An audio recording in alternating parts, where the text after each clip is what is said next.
A well-known joke goes something like this. On a second date, lesbies rent a U-Haul trucker. They are more likely to commit and settle down quickly than straight couples. Because I don't know enough about gay couples, I have no idea how quickly they move in. I've heard this U-Haul joke several times from lesbies. They were the ones who initially told me that joke. As a result, I'm just bringing up what I heard elsewhere. Concerning the fact that lesbian couples divorce more frequently than straight couples, this is supported by available data in the UK. I found a piece of writing that should help explain things. Trish claims in the article that she and her girlfriend had been together for less than a year and were living together when she was 25. She seems to have been a slow starter in comparison to some of the other couples I read about. She also got married when she was 27 in Iowa. She discusses the 112 same-gender divorces that occurred in the UK. 87 of those were created by lesbian couples. Naturally, unreasonable behavior, which can range from being unfaithful to refusing a job, is the primary reason. I refer to that as irrational behavior, nothing more than the possibility of deniability. It's a broad term that can mean anything you want it to, but it seems like it now takes a team, including a sociologist, to figure out that lesbian couples seem to rush into marriage because women have higher expectations for relationships than men do. However, it's all about U-Haul employees. That would have been the clincher if they had tracked down who was renting those. Every nation, including the United Kingdom, the United States, Sweden, Norway, and many others, observes the trend of lesbian couples breaking up twice as frequently as gay men do. Additionally, I believe it has to do with options. When they are younger, women have many choices. Therefore, they can pick up and move in with someone else if they are dissatisfied. Trish says this about a much older woman she married. She achieved some measure of the American dream, a successful career, and a house that probably fueled her desire to tie the knot as well. I think that's also a possibility of deniability. Trish may be attempting to distance herself from the idea that she found her former partner's youthful beauty and material success appealing. Trish might be saying, "No, I'm not a gold digger," as a virtue signal. I've met lesbian couples with age gaps of 10 years or more, and the younger ones typically have fewer assets and are typically more attractive due to their age. In one instance, a couple split up 10 years later, with the formerly younger partner marrying a woman 10 years younger than herself and later divorcing her. As a result, the cycle was repeated once more. What I'm trying to say is that hypergamy and status-seeking behavior are still present, even if two women are together. Many of those are initially open. Financially, men tend to stabilize the union's finances because they earn more. If a man and a woman stay together, have no children, and earn 6 figures, it might help men because of the gender wage gap. That will undoubtedly lessen the amount of anxiety about such unions. All 5 or 6 major Canadian banks supported Gay Pride a few years ago at the Gay Pride Parade in Toronto, because they knew that gay couples don't have kids and have a lot of money left over. No one wants to do business with us. That's why I've said in previous videos that MGT0Ws are the new gays. Just take a look at YouTube's demonetization and the majority of MGT0W channels that will be available in 5 or 10 years when birth rates fall and a lot of men go their way with a lot of money in the bank. Advertisers will suddenly charge more to target us, but that's a discussion for another day. Let me return to this notion regarding the reason why lesbian divorce rates are higher than those of any other group. Marriage is awful, in all honesty. The majority of the women I've dated wanted me to lead, be thoughtful, and be romantic. If both women are expecting the same thing, which one does that for the other when you have 2 women living together? I have previously received this concern from lesbian couples. Women who have played bumper have told me that it's hard when neither woman is feeling up to it. Additionally, neither woman is willing to exert effort. Passion cannot come from 2 passive individuals. Even Trish emphasizes the significance of both parties working hard. She also says earlier in the article that women should lower their expectations, but she says, I'm not going to lower mine toward the end of the article. That annoying duality exists. Pies are what I want to eat, but I want to stay thin. I'm looking for a person who is both strong and vulnerable at the same time.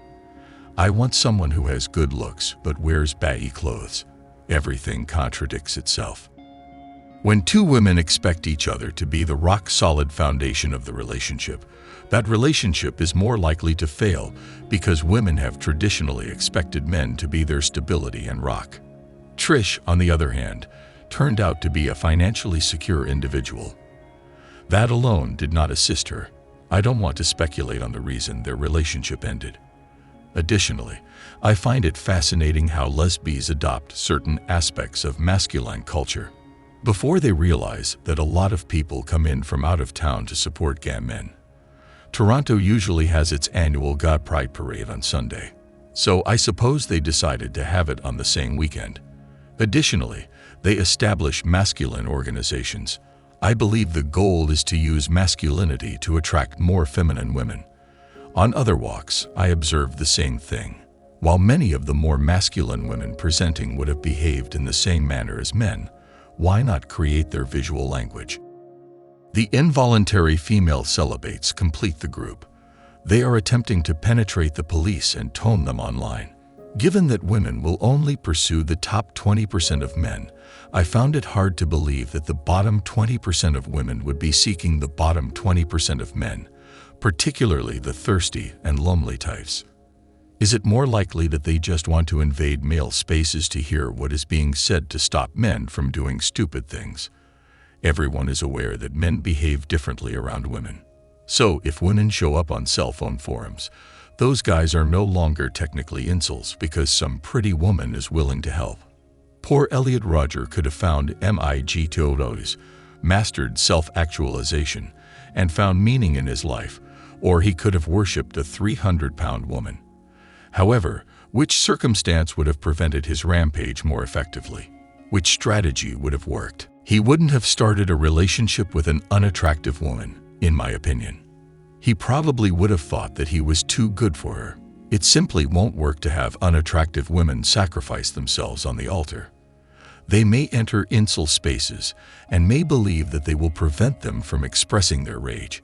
But ironically, those men will lose their means of expressing their rage and will engage in even more barbaric behavior in real life than they did online because they will no longer have a means of expressing their rage. If you throw trash under the carpet, that doesn't mean that it will stop stinking. Rather, it only means that you will trip over the bump and injure your nose as a result. The incel women are more likely to be there looking for men who think they are incels but aren't. It also interests me that gay men who fought for their rights and were frequently kicked down are now helping women. But if you accept the fact that there are just as many gay men and lesbies, then where have all of the masculine lesbies been in the past? I wouldn't be surprised if the Pride Parade organizers simply eliminated the Saturday Ladies' Day one day. If this were the case, married women of the same sex might be able to take selfies with Justin Trudeau during the parade. That is the focus of everything here.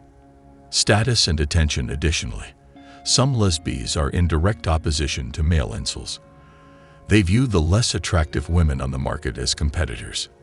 Isn't it fascinating that incels and dykes are going for the same goal? What a moment to live in. A film about a less than attractive 20-something woman in a love triangle with a wealthy 40-something and an incel is something that should be made.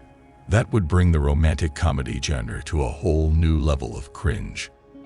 However, I'm fairly certain that similar events already take place. Final thoughts on the lesbee divorce rate. If gay men's divorce rates were significantly higher than women's, they would use those statistics to demonstrate their superiority over men. They might say something along the lines of, "Just look how reasonable we are to get along with when there are two women together," implying that men are the ones who have trouble getting married. However, have you also heard of gay men telling lesbies, "Look how much better we are, and how much more stable our relationships are"? Gay men aren't impossible to find partners. Instead, I believe that lesbian authors are exploiting the gender marriage gap to garner sympathy and attention for themselves. Monogamy and commitment are not as common in gay couples as they are in straight couples, so it may be reasonable to assume that gay men stay together for longer. Gay men I know told me that gay men used to go their way, not because they couldn't find someone, because they were unable to establish a long-term, stable relationship. Therefore, if gay men find a man who commits to them, they may simply be extremely afraid of losing. Since they probably won't be able to find a replacement, they might be more likely to stick it out with another guy for the long haul. No pun intended. However, there is a good chance that a woman can find a man or woman to monkey branched to if you are a younger and more attractive lesbee. Many gay men have never switched their orientation. I also don't understand the statistics that go beyond my own. Merely sharing personal experiences.